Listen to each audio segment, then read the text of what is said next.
Yo, what is up guys, my name is Hakiii and in this video we have the best current SUVs in GTA Online. This is one of the coolest car classes in the game, hands down. Starting off the top 10 list, at number 10 we have the iWagon. This is based off an Audi e-tron in real life, and Audis just look absolutely amazing. We don't see a whole lot of Audi SUVs, so this one looks really nice. In terms of looks, I would say it's definitely top tier for SUVs, and there's a lot of good ones for the SUV class, so that does say a lot. I would say that's the highlight of this car, because customization, there's not a whole lot of customization, but the options you do have are actually pretty solid. I do like the liveries of this car. It's an electric SUV, meaning it's gonna sound like a spaceship when you drive it around. That's really just to each their own, because some people like the electric cars, some people like hearing the exhaust and just like normal cars. It costs around $1.7 million in the Southern San Andreas Super Autos website, which is pretty overpriced if you ask me. If we're talking performance, it handles really well for an SUV, but it's not the fastest when it comes to top speed, at least compared to the top dogs of this class, which is why it's only at number 10. So let's move on to number 9, which is the Dubsta. Now, I'm kind of torn with the Dubsta, mainly because of the lack of customization it has, because the car itself is amazing, especially the real-life version. For those unaware, it's based off a Mercedes G-Wagon, which was, and in my opinion, still is one of the most stylish cars out there. And it's a bummer that it's been in the game since day one, and ever since it came out day one, it hasn't gotten any extra customization, meaning it does lack some. If Rockstar would add more customization to this car, it would be so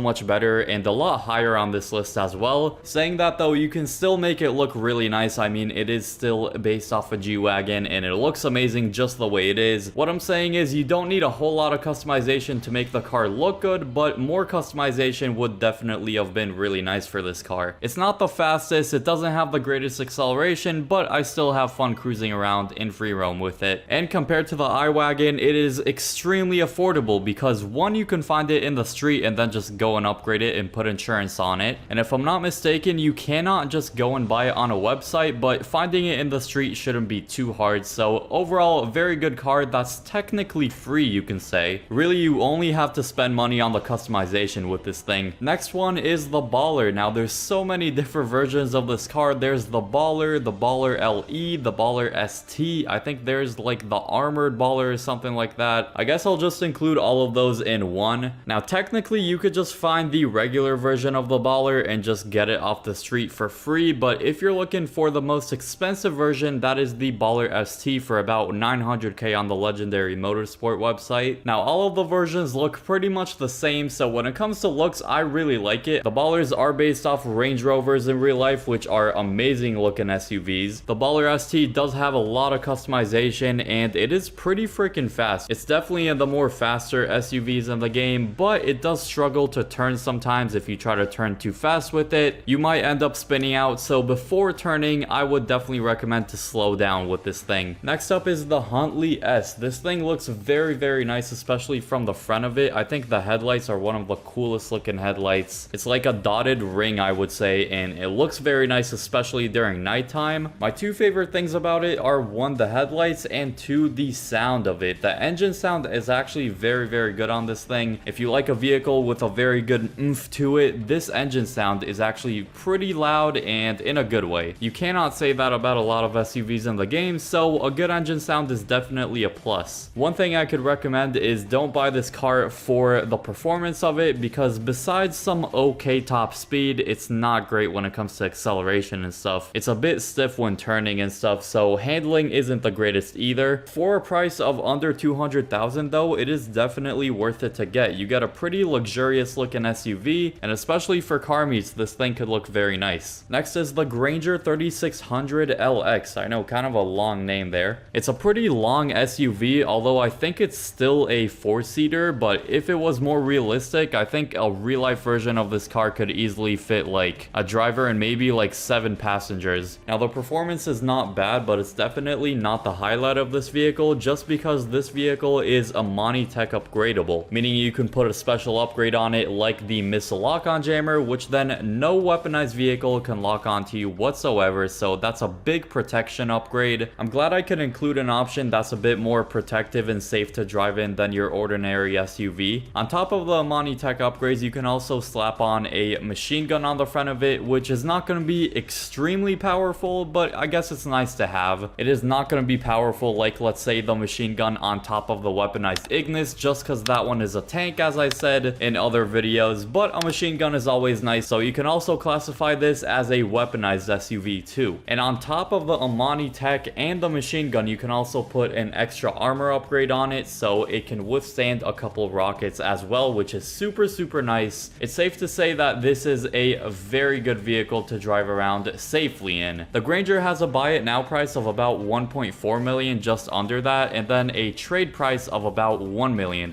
Overall, I would say that's not that overpriced. It's actually somewhat of a fair price. Moving on to the Rebla GTS, which is based off a BMW SUV. I believe there's a good amount of SUVs in the game based off a BMW. This is one of them, and it's a lot of fun to drive around, let me tell you. The GTS just makes it into the top 5 on this list, mainly because of its great looks, decent customization, and very good speed. It's definitely one of the fastest SUVs in the game. It's very fast. Not super easy to control when going at high speeds, but I guess you can say that about pretty much all SUVs that are really fast. It accelerates well, and if you like an SUV that can drift, this thing can drift. It has a really controllable drift, which you can't say about a lot of cars. This is a great option for randomly drifting across the streets of Los Santos. The price point is basically the median of the Granger 3600's price point between the buy it now and the trade price of it. It comes in at just under 1.2 million, which gives you a great SUV. So if you have the money, I definitely recommend this one. Then we have the Novak. The Novak, like the Rebla GTS, is extremely fast. The Novak might be even a little faster than the Rebla GTS, which is crazy. Legit, driving at full speed, you're gonna see yourself zooming across every single block in the city or something. Great top speed, decent handling, and some decent customization options as well. Surprisingly, you can put a spoiler on this thing. I don't know many SUVs you can put a spoiler on, but this is one of them. And for a price tag of $600,000, you're definitely getting a lot of value. That's a good price point, I would say. But if you got excited about that, just wait for this next one. At number 3, we have the Toros, which is basically the Lamborghini SUV. It is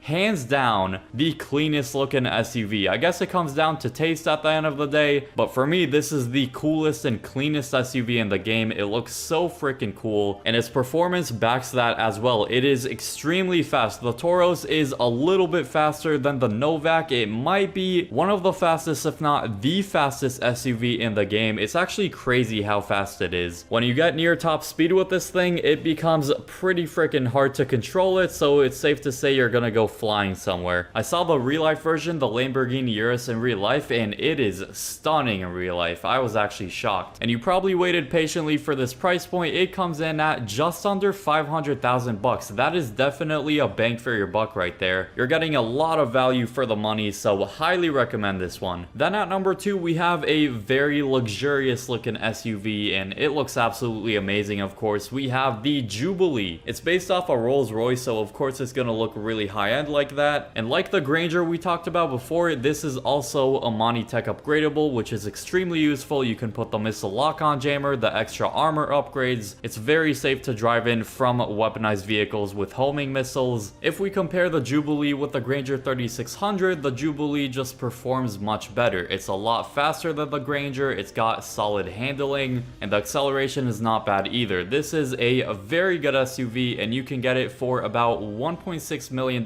with the buy it now price, and about $1.3 million with the trade price. So it is on the more expensive side of prices in this video, but it is worth it because it has a lot to offer. And I almost forgot to mention, it also has a machine gun you can put on the front of it, which is nice. With that being said, let's move on to number 1, which is the Astron. The Astron is yet another amazing looking SUV. It's based off of a Porsche, which is very cool, and there's a few different versions of this. There's the regular Astron, and then there's the next gen version, which is the Astron Custom. You can also put HSW upgrades on it, which means enhanced performance upgrades, meaning this thing, basically, if you have the HSW version, it is definitely the best SUV for performance. Regardless, it's very fast, it's got solid handling, and with the Astron Custom, it has custom in the name, so it's gonna have a lot of customization. This car is basically a top tier SUV in every category, and it shows it in the price point of $1.6 million, which is probably around the the most expensive SUVs we featured in this video, but I mean, this thing has so much to offer that you can kind of understand. Let me know down below in the comments if you think I missed any SUVs in this top 10 list. Now click the video on screen now for the best off-road vehicles currently in GTA Online. I hope you all enjoy that video, and peace.